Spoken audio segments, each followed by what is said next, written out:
So, hi, my name is Jane Lovell. I'm the CEO of the Victorian Farmers Federation, and I'm really delighted to have over 250 people joining us this evening for a discussion about global supply chains.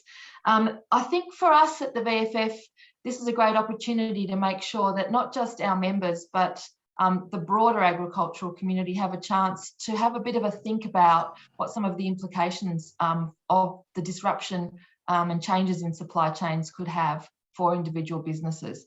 Not to be flippant, but I think we really are facing some considerable challenges in this space. And I know from my work in the seafood industry, when the COVID pandemic first started and we saw the disruption of air freight, the significance of that in terms of getting rock lobster into China led to the creation of the IFAM, which has helped keep air freight supply chains operating.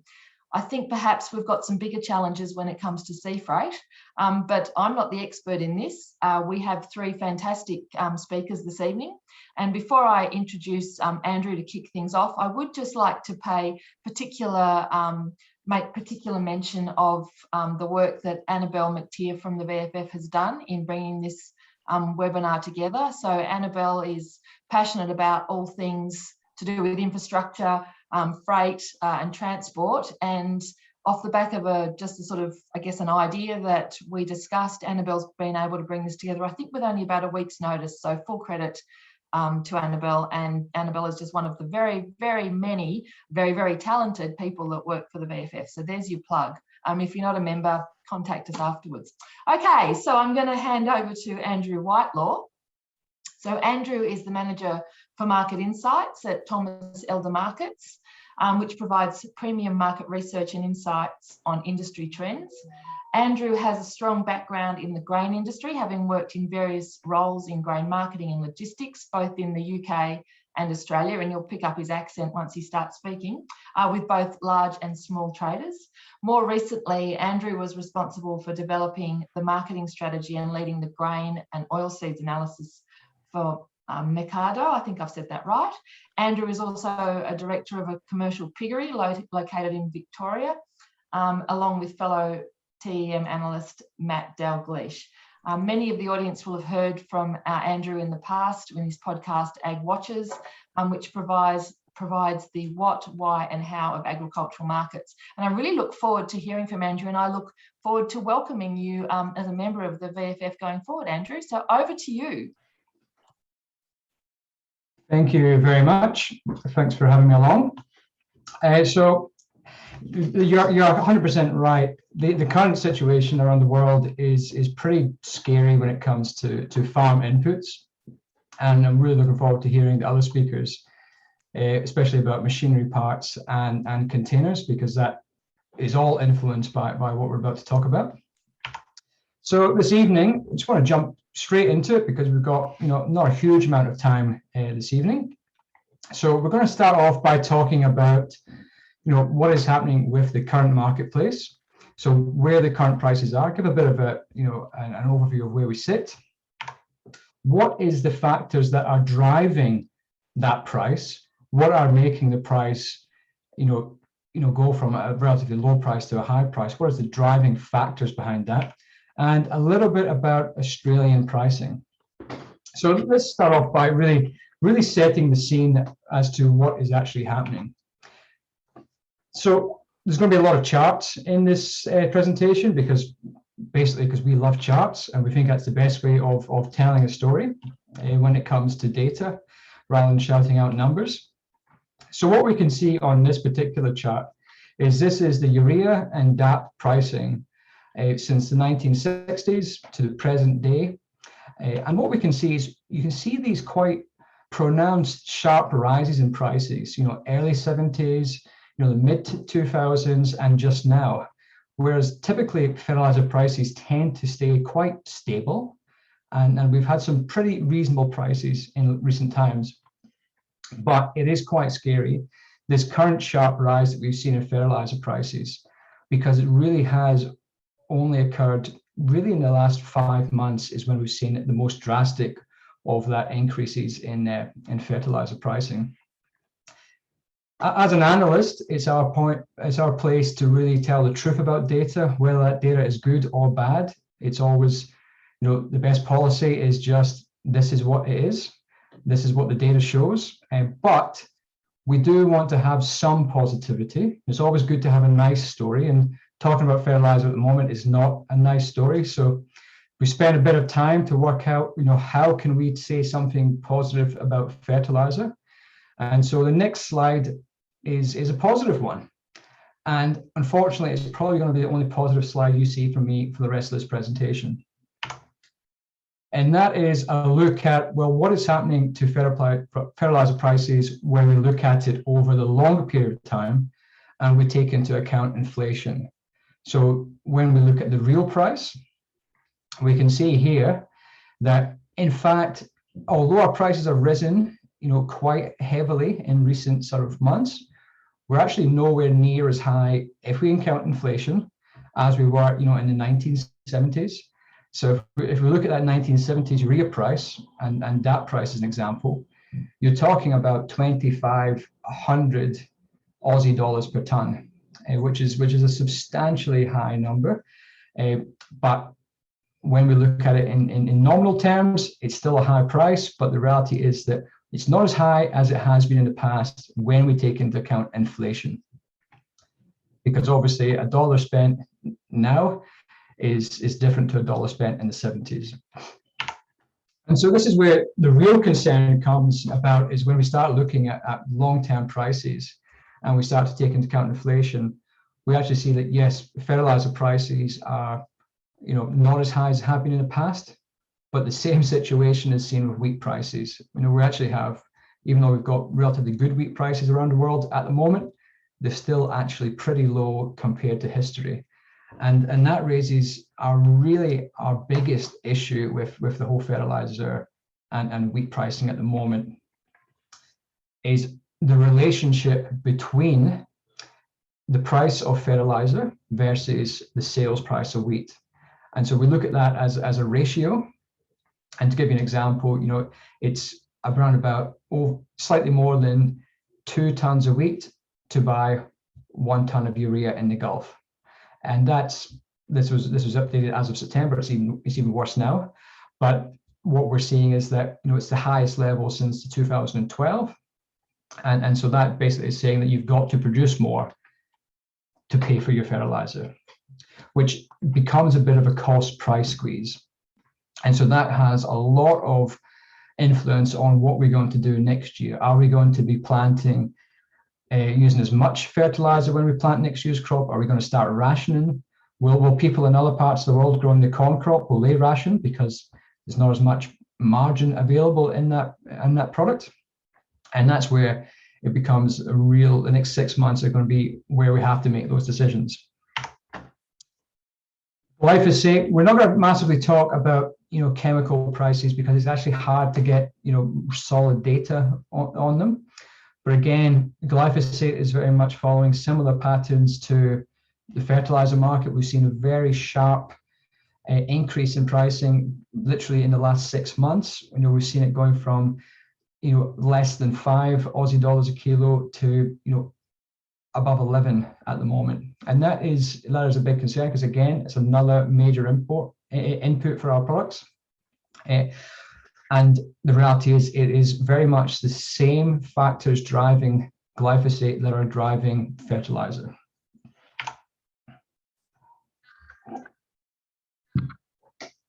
So if we look at the driving forces that are driving the fertilizer price at the moment, there are 3 main points that we believe are the most important ones. Not the only points, but the 3 main driving forces. The first one is the energy price.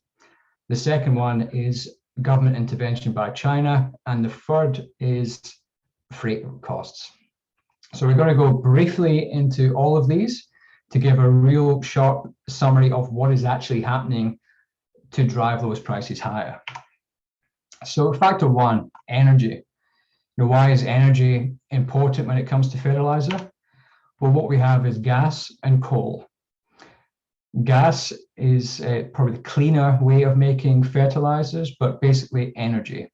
So we have gas, at it drives the energy, the fertilizer price in Europe, and then coal drives the fertilizer price within China, because they are the feedstock which is made into fertilizers. What we're finding at the moment is that this is a chart which shows the price of gas and urea over the last sort of 8 years. And what we can see is there's a definite relationship between the price of gas and the price of urea. And what we can see is that the gas price has gone absolutely through the roof in the last couple of months. We're coming into a period where Europe has its highest demand for gas for heating homes and for power generation. In the last year, there's been issues such as getting access to gas through Russian pipelines, very low storage capacity in Europe. All that has contributed to an extremely high production cost for anything that uses gas, whether that's fertilizers or even other products like ammonia. And the end result has been that a whole bunch of fertilizer plants in Europe have said, look, we're going to close down because it's not viable to keep continuing. So that is one of the factors, is gas.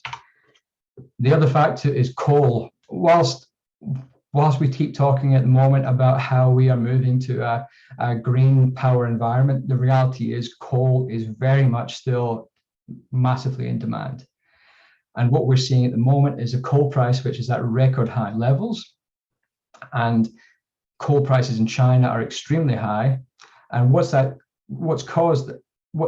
happened with that is that we're seeing a lot of blackouts. We're seeing a lot of moves for the government to say you've got to limit the power that you're using in your facilities, which again is causing issues with the production of fertilizer, and it's causing fertilizer to become more expensive because the ingredient coal is costing a lot more to actually purchase. To an extent, part of the woes in China with coal are down to their own shooting themselves in the foot, so to speak. Australia is a huge exporter of coal to China. Although not official, there's a de facto ban on Australian coal into China. So if we see on this chart here, we can see 2020, we did have lower exports then, and then 2021, there's been basically no coal going to China, which has meant that they've had to rely on other origins to get their coal. When we look at glyphosate, we can definitely see the same relationship. We can see that as coal prices rise, so do glyphosate. And so as we continue to look at the energy sort of crisis that's developing around the world, we expect that there will be a close relationship between, if coal prices continue to increase, we'll see glyphosate increasing, the same as fertilizer. So that is basically like the 101 on what drives fertilizer from an energy point of view. And they are all connected. The second point of view is China and their export bans. If you've read the news in recent times, you'll be aware that China has effectively banned the export of fertilizers. And so I want to do a 101 of the purpose behind that ban. The idea from China is that we reduce exports. What that equals is a lower domestic price of fertilizers. With a lower domestic price of fertilizers, it means that farmers will use more. In theory, if farmers are using more fertilizer and they're doing the right things with their crops, they'll have more food and therefore they'll have lower food prices. So a big part of what is happening in China is that they don't want the high fertilizer prices that have been around the world for the last 6 months to be impacting upon their farmers. They want to ensure food security. So that is the 101 of basically what they're hoping to accomplish. What that means for us is what's important. So when it comes to urea, from an Australian point of view, look, we're not that reliant upon China. We get most of our urea from the Middle East, from Saudi Arabia. So the small amounts that we do get from China can easily be diverted from other origins, Saudi Arabia. So it's not a major issue ongoing with urea. However, when we look at what is actually a big issue, is things like MAP and DAP. If we look at the longer term average, we're talking about 60% of our MAP and DAP comes from China. And China are a major producer around the world of DAP and MAP. And so it becomes harder in that we've got to switch to another origin for this DAP and MAP. However, because China is such a large exporter, everybody else who imports is also going to be doing the same thing, which therefore means we have to compete to buy that product. And at the moment, that's liable to come from the likes of Morocco. And obviously with Morocco means it's extra costs. And that probably brings us on to factor number 3, which is driving price. And that is freight. The majority of our fertilizer is imported. The majority of our chemicals are imported. That is just a fact at the moment. Whilst there is some plans to set up, manufacturing facilities in Australia, in South Australia, and in Western Australia, the likelihood is they're not going to be operational for at least 2 years, so it's not going to impact the current environment. But what we're seeing here is this chart here represents the cost of shipping items in bulk, and what we can see is the reality. We are getting close to the levels that we saw back in the mid-2000s during the commodities boom. Still a little bit of way to go, but it is definitely the highest prices for freight that we've seen, since around about 2009. What that means is, well, it means that our fertilizer is more expensive to import, especially if we're bringing it from Morocco as opposed to China. Conversely, it also means that our freight for our grains to export will be more expensive as well, which gives us an advantage into some of those Southeast Asian countries. So again, it's another cost factor which adds on to it. And I think Neil's going to talk a bit more about freight, so I won't talk too much about that. Conversely, the same is happening with containers. Containers are even more at a higher record. Container freight, especially container freight out of China, is extremely expensive. We're talking $20,000 for a container, which again, if you're importing things like chemicals, if you're importing, non-bulk fertilizers, even if you're importing machinery parts, it's going to cost a lot more because those containers are extremely expensive. So again, we've got all these factors which are flowing together at the same time to cause a much higher cost of our fertilizer. The likelihood is that fertilizer cost is going to be high right through until probably April through to June, is what most people believe, based on things like the energy costs and the fact that China has said no exports until June. So it's not a great environment. It's not funny. It's just, it is what it is. And so one of the things that we aim to do as analysts is we like to look at pricing around the country. And we can get that for things like wool and grains and cattle quite easily. But in Australia, it's really hard to get a handle of what the Australian fertilizer price is doing. So what we've developed is, along with our partners, is basically what we consider to be, this is the cost of importing product into Australia. So it's a fairly simple model. We basically take, well, what is the price of buying urea in the Middle East, the cost of putting on a boat, the cost of taking it off that boat. The same with DAP. We have had to change the model slightly, and you can see there we've included MAP and DAP from Morocco to give an indication of what the price is in Australia. And I guess this is our way of sort of adding a bit more information in terms of data into what the actual pricing is, because it is extremely hard to get a handle on what is happening with the Australian market. Yes, we can look at what's happening overseas, but all that does is give us a bit of an indicator, a trend. This gives us a trend of actually what the cost is in Australia. So really, that is the sort of the very short, 2 hours condensed into 15 minutes lecture on what is happening within the fertilizer industry. If you want some really in-depth details on it, then thomaseldermarkets.com.au. You can follow us on Twitter. You can see them in front of you anyway there. And if you want a copy of these slides, just shout out to Jane or Annabelle, and we can send a copy of the slides through. Again, any questions, just shove them in the box, and we'll wait till later. And I'm really looking forward to hearing from Neil and Pete on what is happening in their respective areas. Thank you, Andrew, and thanks for pointing out the way that we're going to actually deal with questions. So with 250 odd people online that I can't see, the best way for us to be able to manage with the questions is for you to put them in the Q&A or the chat function. Annabelle and I will keep an eye on that, and at the end of the presentations we'll pick out some of the questions that seem to be most popular and put them to the panelists. So thanks for that, Andrew, and some scary numbers there, but thanks for giving us an oversight of how things like the cost of energy, the cost of freight are actually going to impact the cost of some of our raw materials that we need for this season and coming seasons. So our next speaker is Neil Chambers.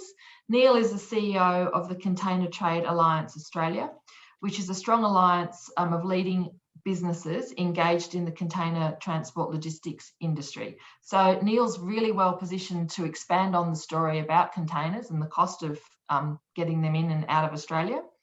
The CTAA Alliance companies account for the majority of containerised freight handled in the major city ports in Australia. And Neil has a diverse employment history ranging from many logistics and transport disciplines, including road, rail, port interface, maritime and international freight forwarding. His experience in international shipping is based in London, brings a high level of global trade understanding to the Australian environment.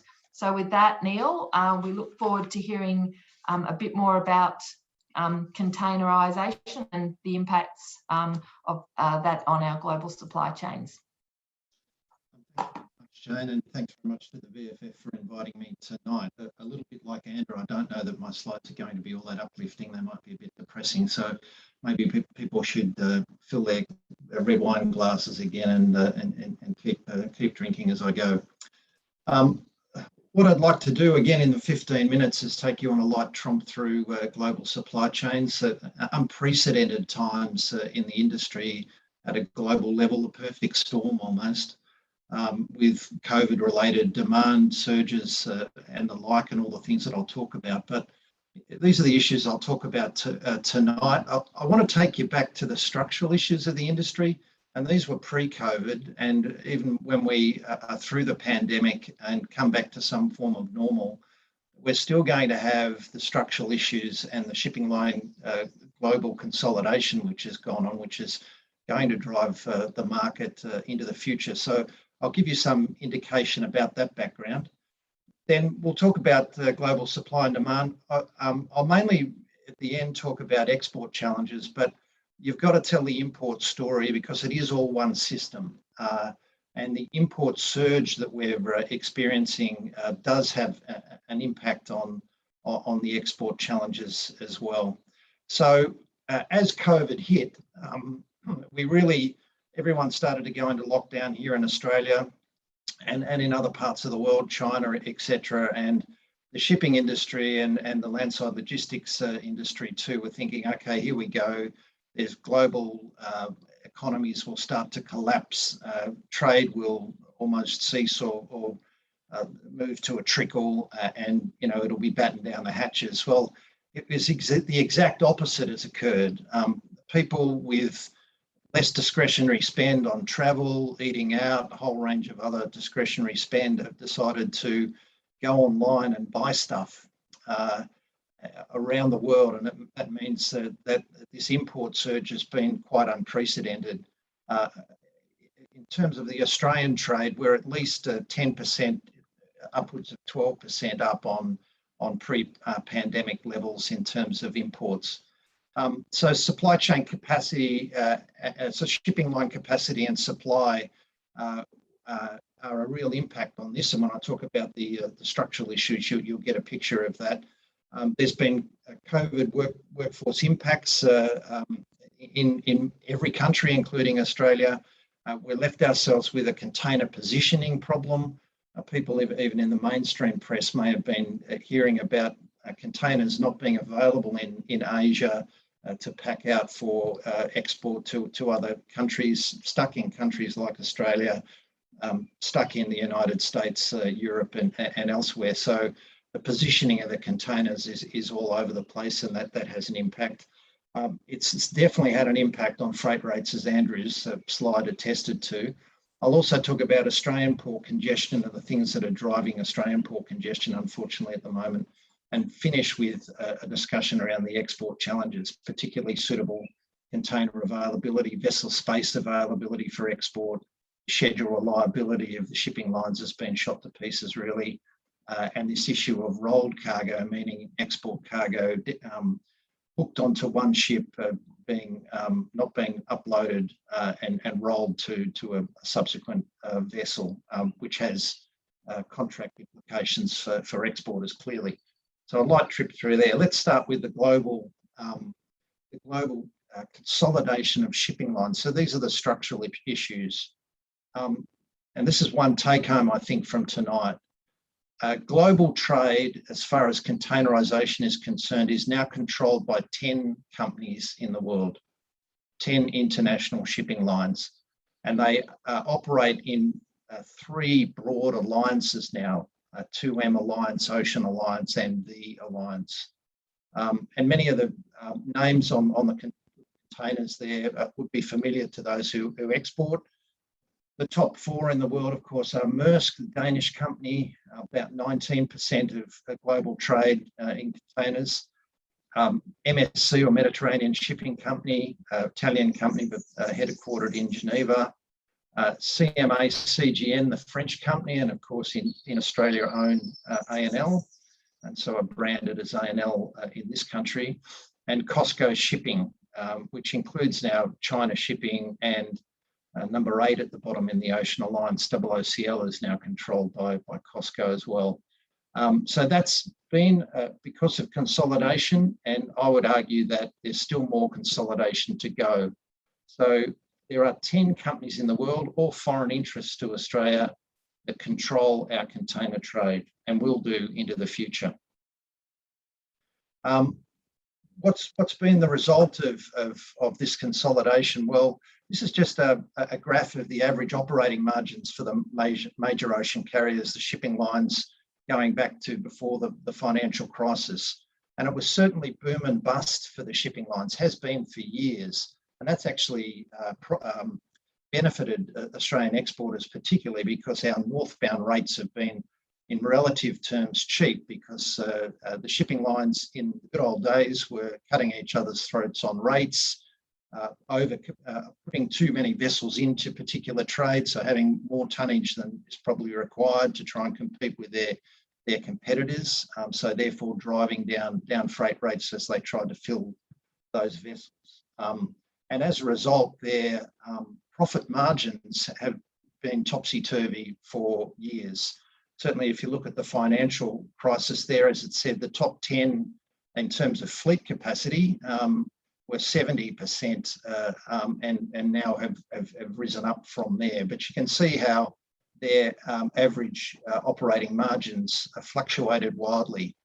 Then they got smart. They started this consolidation process, and the mergers and acquisitions wave that started from about 2012 onwards has really seen that consolidation to the point now coming into 2019 and the start of COVID, where, as I said, the top 10 companies control the capacity, and they've figured out that if they keep capacity relatively tight, they keep freight rates high. And that's what's going on. And then all of a sudden we have this COVID pandemic, we have all of the craziness which is now gone in global shipping, and as a result their profit margins have gone through the roof, so to speak. There's a lot of talk too about capacity, and it's true that the shipping lines are trying to find as many container ships as they can, because they're certainly making good money in terms of moving containers around the globe at the moment because of the surge. But the overall trend has been to, as I said before, manage that capacity. So they're not looking to compete with each other by putting more and more tonnage into trades. They're in a much tighter group, and they can control capacity. And so the red line there is really also the order book. So the vessels that are on order to be built, and you can see that in 2020, 2021, start of 2021, it's really at its lowest point for over 20 years. So again, this is controlling the supply. They're not necessarily going out and building ships on spec to put into trades. They're being very careful with the way that they're managing their capacity, which again means that they keep freight rates high. So here we go with a similar slide to what Andrew put up with the freight rate rise, the exponential freight rate rise. Yes, Andrew's slide noticed that China to the USA or China to Europe has been 5- and 6-fold increases in freight rates, $20,000 US for a 40-foot container from China to the west coast of the United States. Thankfully, it hasn't been that bad in terms of the Australian-New Zealand trades, but still has at least risen by about 200 to 250%. Now it started to drop away. My slide sort of there finishes it on the 13th of January 21. But it started to dip a little bit. We're in Golden Week in China. So there's a slight dip, and some of the analysts predict that the high freight rates will continue into all of 2022 and possibly into 2023. They'll come off the boil, but will they come back to pre-pandemic levels? It's probably not going to be the case. And I'm not going to go through this slide. People can look at this afterwards. I'm sure that the VFF will distribute these slides, but this is just looking at the record profits that the shipping lines are now experiencing. And even if you just look at the top 3 that are marked there, Maersk, again, the largest container shipping line in the world, the profit for the whole year is expected to exceed the past 7 years combined for that company. That's how much money they're making at the moment. CMA CGM, the French company, ANL in Australia, a 29-fold increase for the same period than last year in their profit margin. And Costco nearly 32 times compared to the same time last year. To say that they are making money is an understatement. And also, it's a bit of a boring slide, and you can study it later. But one thing again around structure is that the vessels are getting larger. Even in the Australian trades, the vessels are getting larger. Again, you would have seen the Ever Given from Evergreen stuck in the Suez Canal. That vessel was about 20,000 20-foot equivalent units in capacity. The biggest ship, container ships now at 24,000 20-foot equivalent units capacity. We certainly don't see those and won't see those ever really in the Australian trades, but our trend is for the ships to increase in size. And again, when you study this later, the size of vessel that is servicing Australian trades at the moment is around that 3,000 to 6,000 20-foot equivalent units in capacity. But over time, we're starting to see the 7,000, 8,000, up to now 10,000 and 10,000 and beyond ships coming into the Australian trades. And of course, they need to be serviced by the stevedore terminals and have access, and their length they're getting longer, they're getting deeper, they're getting broader in their beam. So investment in container terminal technology is required. It's a little bit like when A300 aircraft came in and airports around the world needed to start to change aero bridges and a whole range of infrastructure to length of runways and the like. Same phenomenon. Hold on to this thought about larger vessels, because when I start talking about how that impacts on the logistics chain, the landside logistics chain, just keep it in mind that we're more and more looking at these larger vessels. The other thing to say about the order book is that for container ships being built around the world, you're either in the small little handy size, so the 1,000 to 3,000 TEU range to service the really smaller ports in the world, and then most of the ships being built are in the 14 to 15,000 TEU mark and above. So the ships in the 3,000 to 6,000 TEU range aren't being built as in relative terms, in relative numbers. So again, that pressure that is on for an ever increase in the size of the ships. Okay, so a quick trip through this, a couple of minutes I've got left.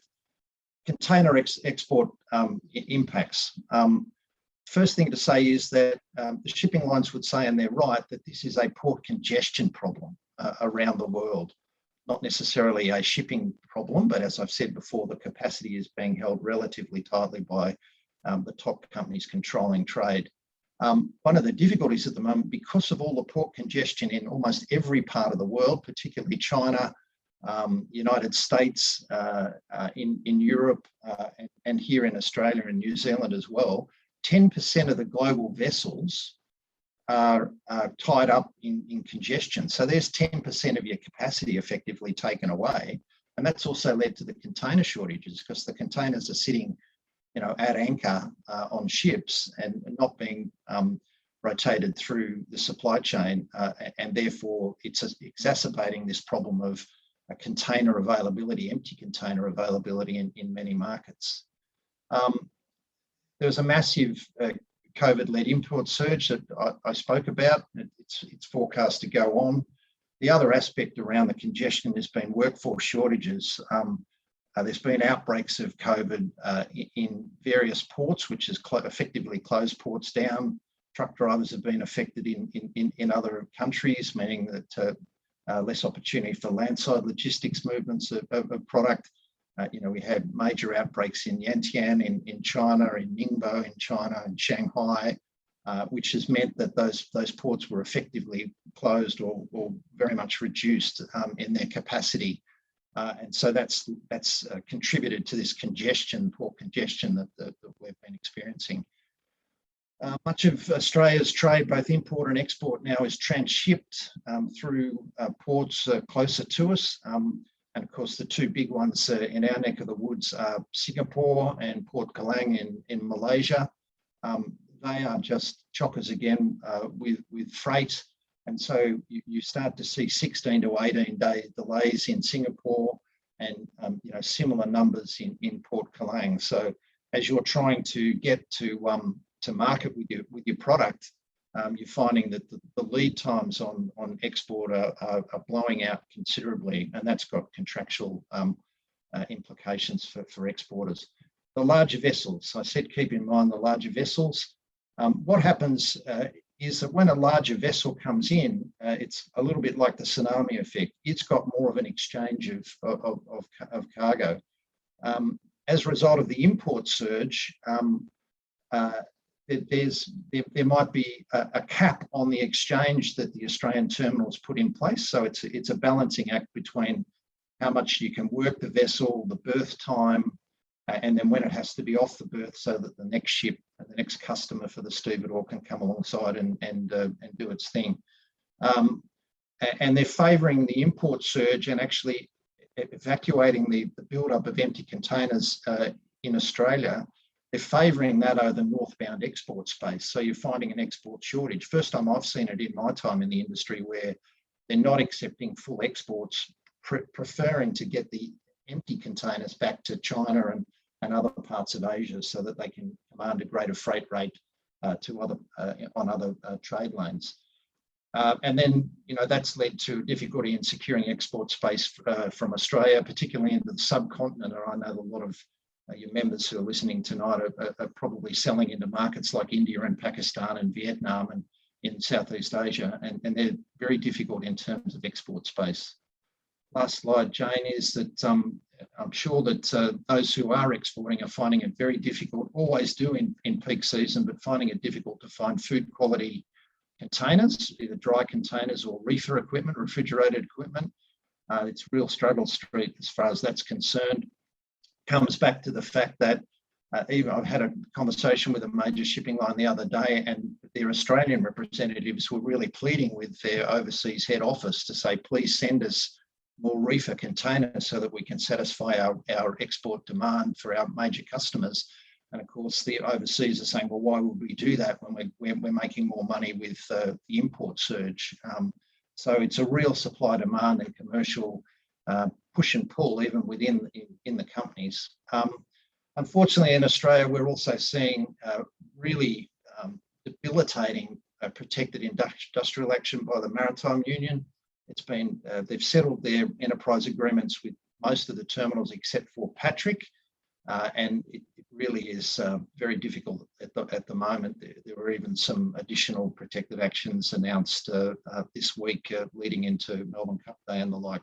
Melbourne particularly is going to be really hardest hit by these ongoing actions, and you'd hope that they reach some understanding on their enterprise agreements soon. And we've had more COVID cases, which have led to labour shortages in our stevedore terminal. So that's meant delays of ship berthing here. Vessel windows, most of the ships are off window, vessel rotations are being changed, port emissions are occurring, sometimes even in Melbourne. And that has an impact on exports because you think that you're going to book onto a particular vessel, it changes its rotation or it emits Melbourne, for instance, and your cargo is rolled onto another ship weeks down the track.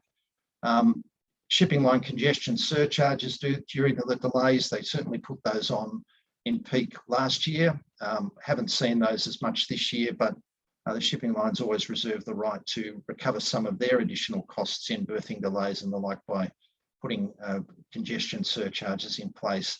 And the last point is that we're experiencing higher landside logistics costs. There has to be a lot of double handling, even with exports. If you think that the vessel is receiving for exports and then all bets are off because the rotation has changed, sometimes you've got containers loaded even on the backs of trucks and they have to be rehandled or double handled because there's nowhere for them to be taken to a terminal.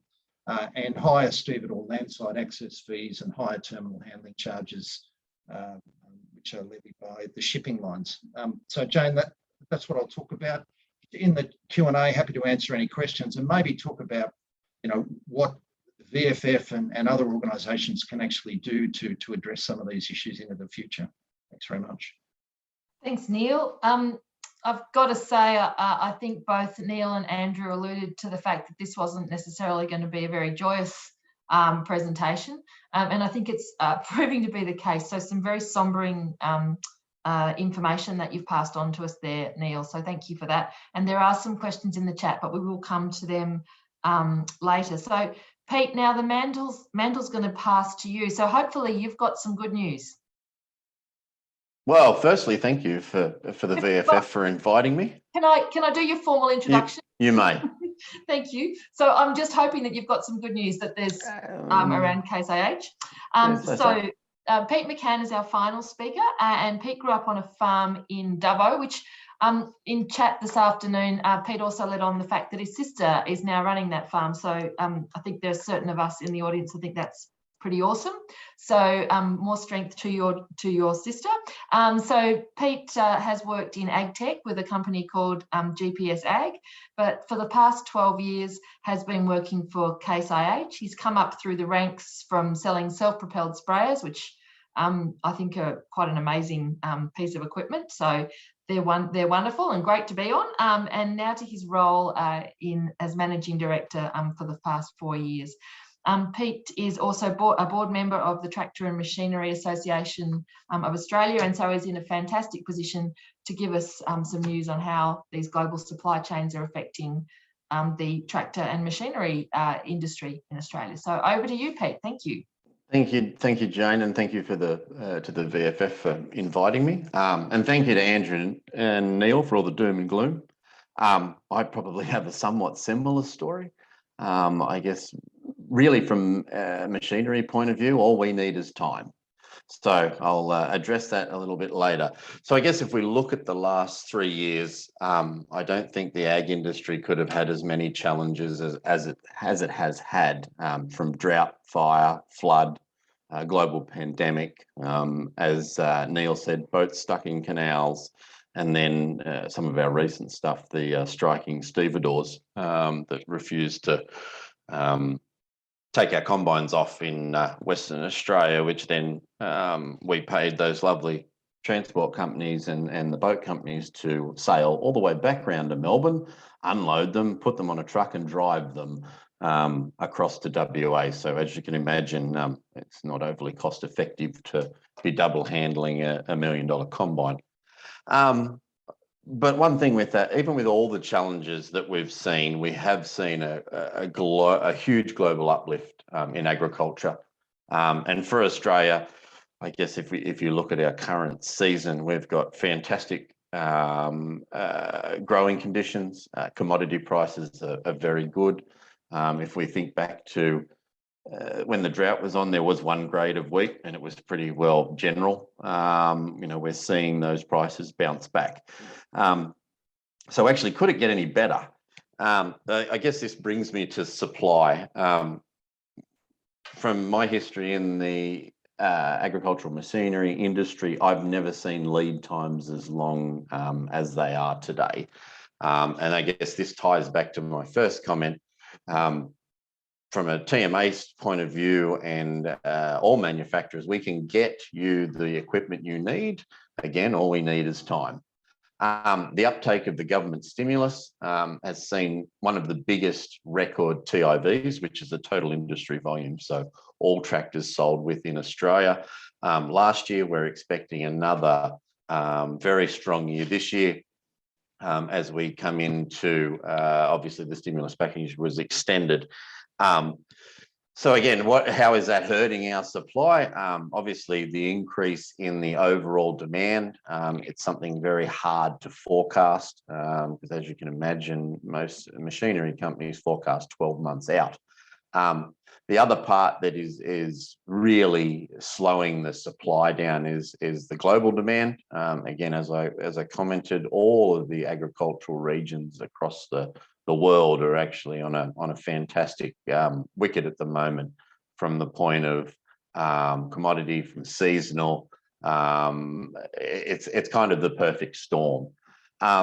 The second one, which you will have read a lot in the media on, is components, so microchips. And I guess for the listeners tonight, the microchips and the silicon chips that we have in our tractors, you'd be looking at about, on a normal size, 130 horsepower tractors. There's well over 1,000 of those in that tractor.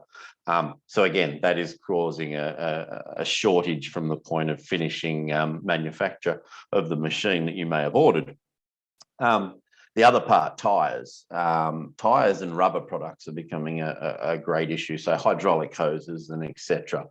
We're actually, I guess, yielding a storm that was 10 years ago when we had an oversupply of tyres. And again, this is a little bit of a bit of information on the life of a tyre. It takes about 10 years to grow a rubber tree out to full height, which is about 13 feet.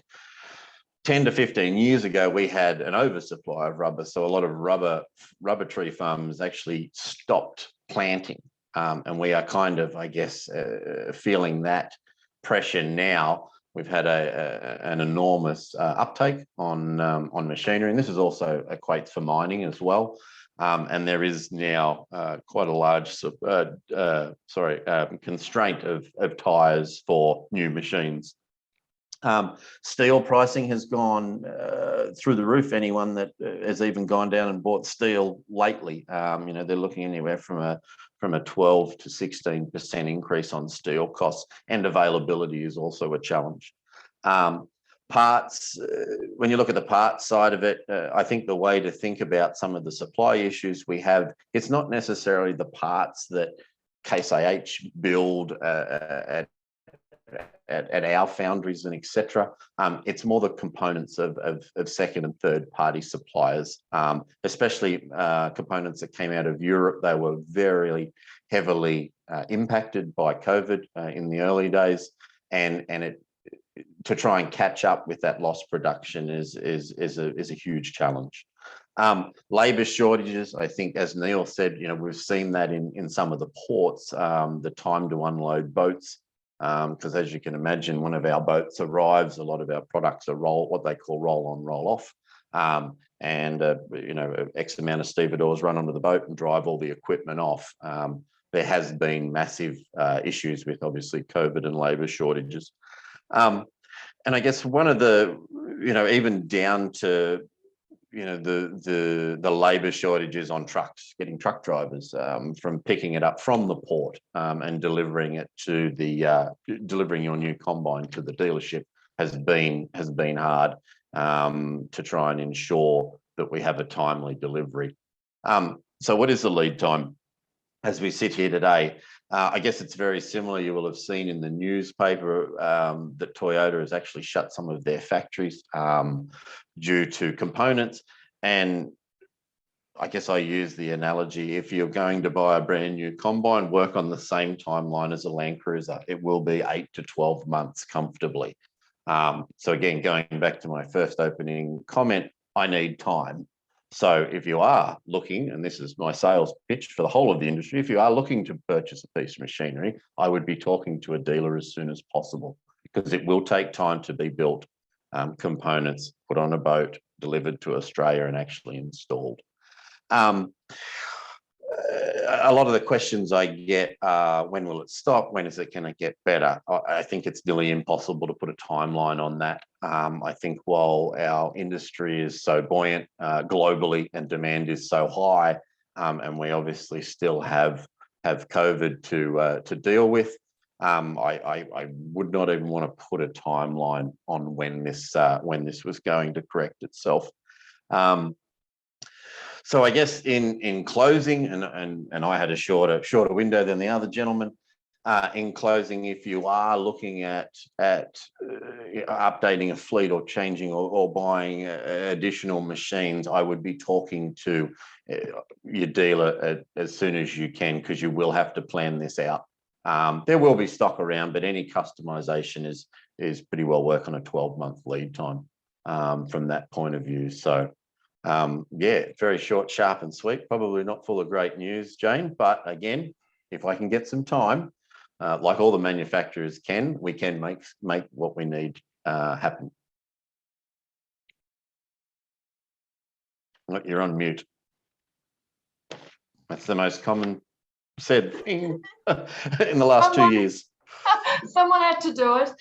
So not only was I not on mute when I was regaling you all with stories of my childhood when we started, I've also managed to be on mute when I wanted to actually say something meaningful. So Pete, thank you very much for that. And I thank all of our speakers again.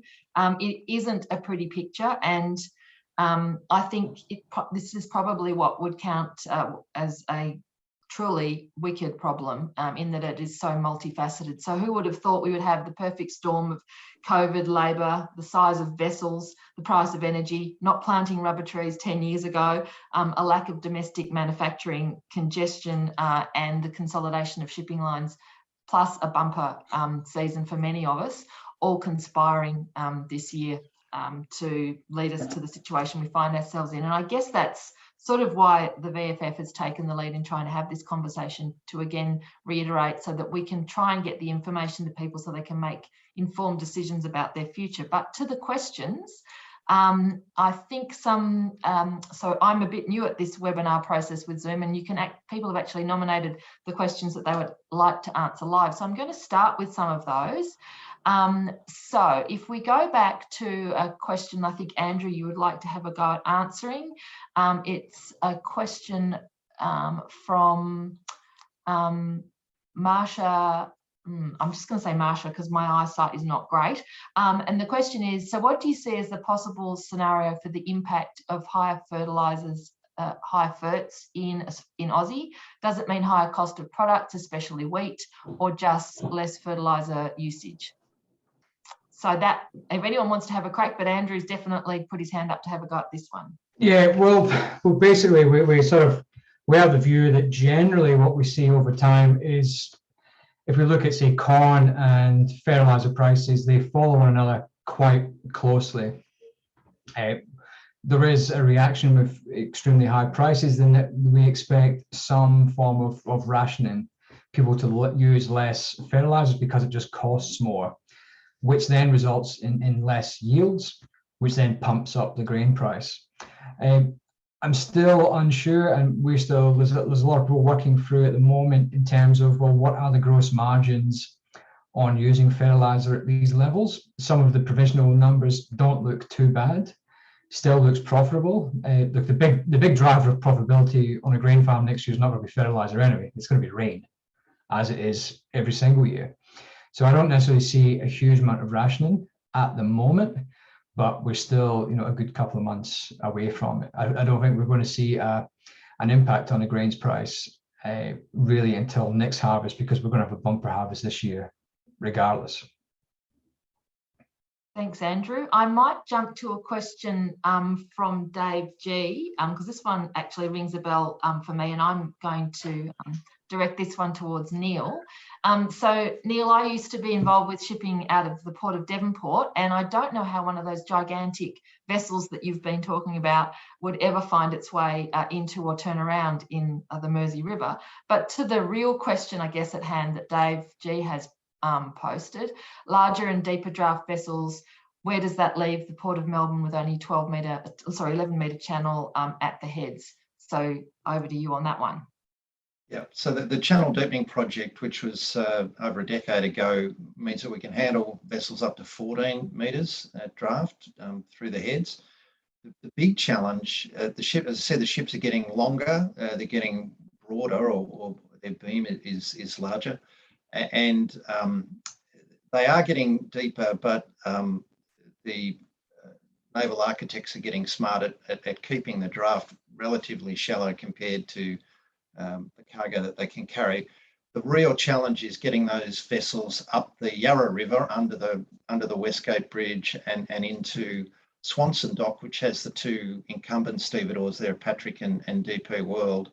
There is already difficulty with some of the vessels that are now calling out our new container terminal in Melbourne, Victoria International Container Terminal at Webb Dock, and it's really designed to take those larger vessels. In fact, it is a major issue for the Port of Melbourne as a private entity now in terms of when they will invest in new infrastructure. If you're looking at 3 million 20-foot equivalent units through the port now, and you're planning out to 7 to 9 million 20-foot equivalent units in, say, by 2050, the future is in Webb Dock. And at the moment, all the car trade is there. The Bass Strait trade, talking about the Tasmanian trade, that'll need to move. That'll be back to the future and back up the river. And all of Webb Dock will be given over to containerisation. That'll be interesting and a huge investment that's required to achieve that. And in the immediate term, the Port of Melbourne's made a decision to extend the berth line at VICT so that it can handle two of these 330 plus metre vessels alongside at any one time. At the moment, they're constrained. If they get a vessel over 300 metres, they can only really have one vessel alongside at a time. So we do have those infrastructure constraints that we've got to work through. Another question quickly, Jane, that's come up in the chat for me was, how can we avoid double handling? Look, I'd hope that when we're over the pandemic and the surge and the capacity balances out and the congestion dies away a little bit, we'll be back to some form of normal. But it's all about communication. It's all about communication with the shipping lines and the stevedore terminals. Stevedores give 5 days of export receivable, but they really prefer to have the exports on the last couple of days. But of course, with many export commodities, it's a logistics chain that you're working through.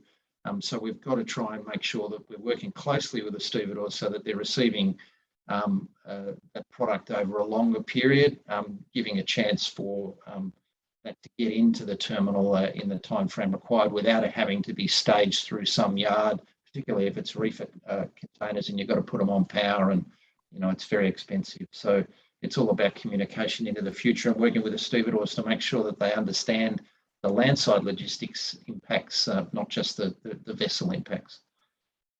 Thanks, Neil. I'm going to try and share the questions around. So I've jumped to one for you, Pete, from Belinda Turner.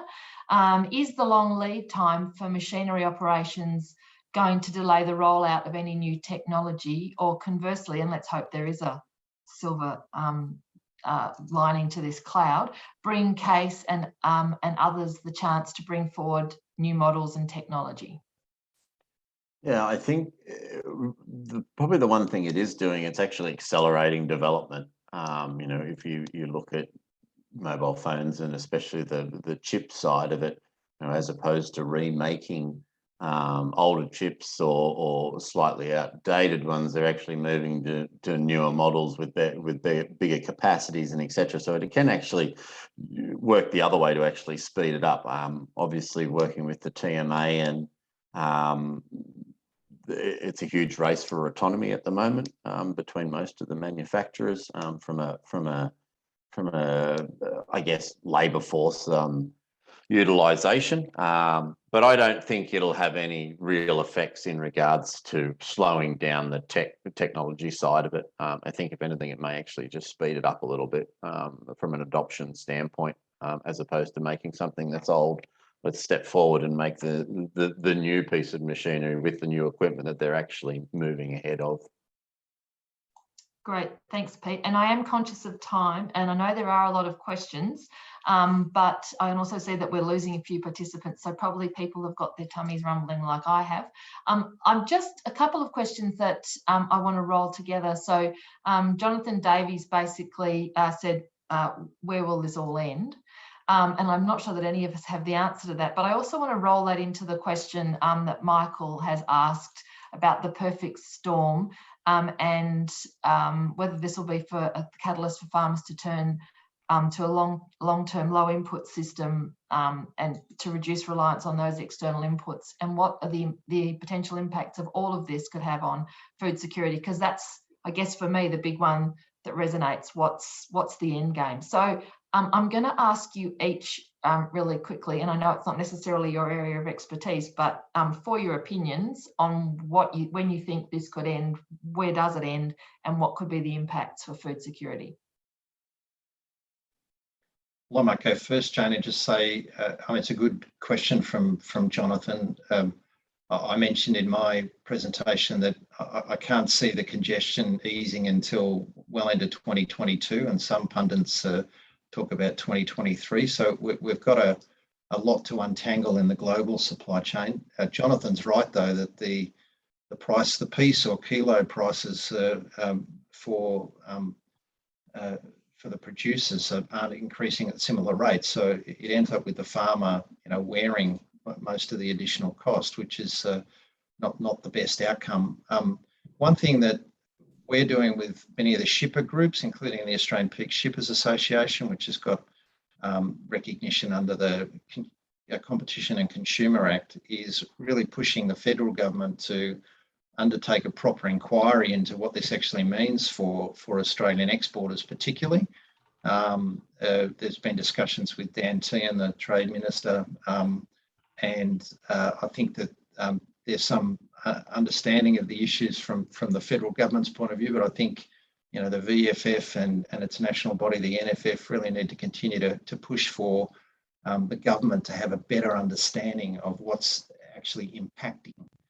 They did a study of vulnerable supply chains that the Productivity Commission did, which was quite a high level look at issues. I think they need to drill down, particularly around containerised freight.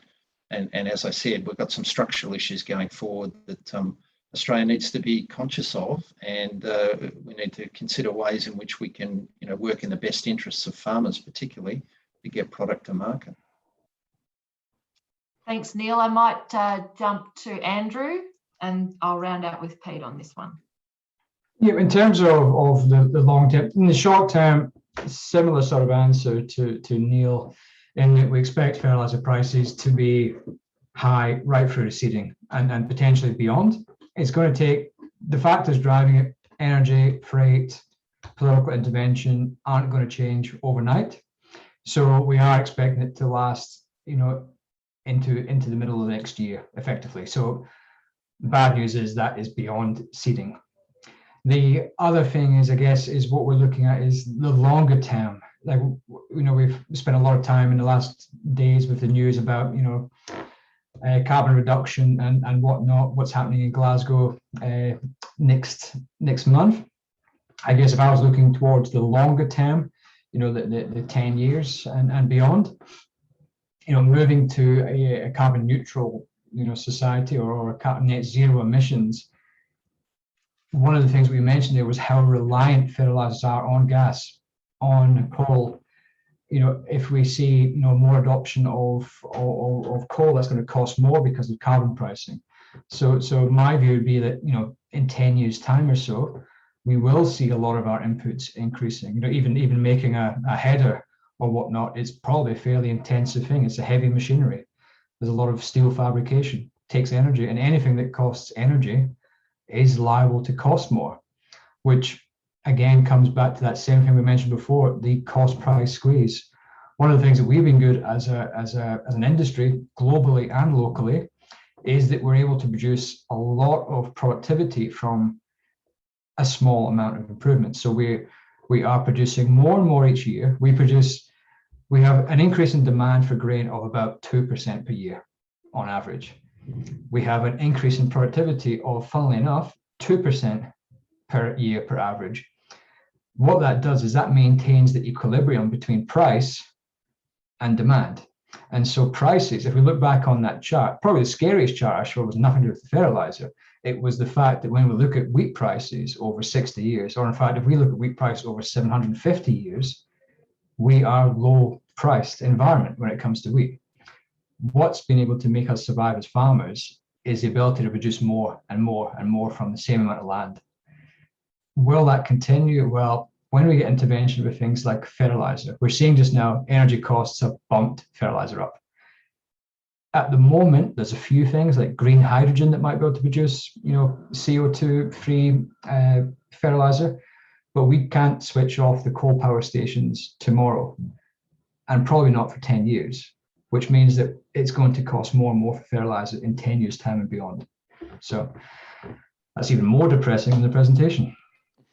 So, Andrew, I guess one bright spark with regard to that is that the government didn't actually stop us from being able to use organic manures this year. So that's just a little bit of a dig. Well, obviously, I'm as many people might be aware, I'm a pig farmer as well. So if anyone's looking for some good quality organic manure from the Bendigo region, then you know where to come. I'll see you tomorrow. So Pete, if you would like to round out what you think, where does this all end and what does it mean for food security? Yeah, I think, if we go back in history, our farmers are extremely resilient. They're very innovative. Even if you look at, the adoption of auto steer, that took off because we had a problem. We had massive overlap. We were using a lot more fertilizer and diesel that we needed to, and the uptake. If you look at that component in farming, or that tool in farming, was the biggest globally. There was no other region in the world that had an uptake of auto steer as quick as Australia did, and we're leading the way from a point of precision ag. Singulating fertilizer as opposed to using an air seeder. So I actually think for us it will probably make us better farmers. And as Andrew said, we're very good at growing a lot with nothing. Whether it be water, whether it be fertilizer, we're very good at that. So I think we'll learn a lot from it. But again, I don't know when it's going to stop, and I think, I would much rather, in all honesty, have this problem than a drought, to be honest, because at least we've got the opportunity to make it, and it's raining, and there's a lot of good reasons to be in agriculture at the moment, I think, anyway. Thanks, Pete. And I think maybe, have we finished with a dose of optimism? That would be a tremendous place. Especially from a machinery reseller. Okay, well, and I know there are more questions, so I'm sort of hoping that perhaps, Annabelle, we might be able to capture them and perhaps continue to get some answers from our speakers. I am conscious of time. But Neil, you did ask, what is the VFF going to do about this. So it's probably time for me to put the plug in for the VFF and what we're going to do about this. So obviously, you know, we're concerned about these impacts and the impacts on our industry and the flow-on impacts to our community and indeed to the country. So I'm not going to tell you exactly what we're going to do, but I have to say that I think it's fantastic that amongst our team we managed to get such great speakers together to spread the message and to start the conversation, or to continue the conversation. And I think that's probably our role, is to continue the conversation. So if people are interested in that, and there are other topics or other parts of this conversation that they would like us to explore, then please reach out and let us know, and we'll lean on some other fantastic speakers, if not indeed these same speakers, to donate their time to come and answer your questions and to give you all some insights. So I thank you all for participating, particularly thank our speakers, Andrew, Neil and Pete. And again, I thank Annabelle for the initiative in getting this up and running. And whilst we don't have the answers, I think I've certainly learned a lot, and I thank you all for being part of this conversation. So with that, I think I'll say good night. Thanks, Jane. Thank you. Guys. Thanks for having us.